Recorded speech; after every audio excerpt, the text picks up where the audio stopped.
Добрий день! Я Філю Тетяна, навчалька 3 класу Рашинської середньої школи Любанського району, учасниця конкурсу «Живая классика». Представляю вашей увазі оповідання Владимира Павлова «Стук уночі». Ночью в сенцы постукали. Не гучно, але настойливо, нетерпеливо. Очинили, упустили в хату. Коли запалили газовку, убачили узброєних людей. На плечах у двох виснув третій, поранений, за плечима винтовка, а у тих двох винтовки в руках. Хазяйка, немців, поліцаю нема? Нема, я здогадався, партизани. Ранці, коли поснідав, мама вибрала мене гулять на вулицю з наказом. Снегу було, снегу, з плотами упороли і виши, аж до землі засипана страха і нашого хлева. Цієї ми з'їжджали на древляних санках.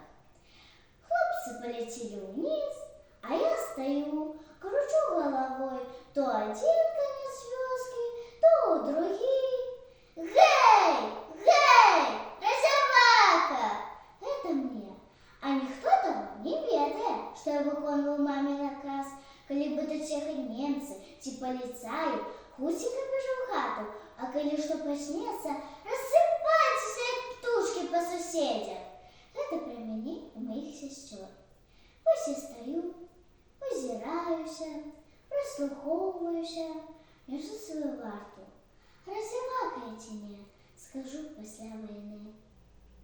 А зараз послухайте вірш Хведора Гуриновича «Давайте посадим под древцу». Давайте, юные сябры, под древцу осенью посадим, для кожной лавочки у дворы и паустяжинки у школьном саде. Рябины, липки и кляны, сквер, парку, навейте, и только примутся они, маленькие переселенцы. Подсыпли мягкой земли, под кожный саджанец жидлёвкой, и на глуши лесной росли. Привыкнуть будем нелегко.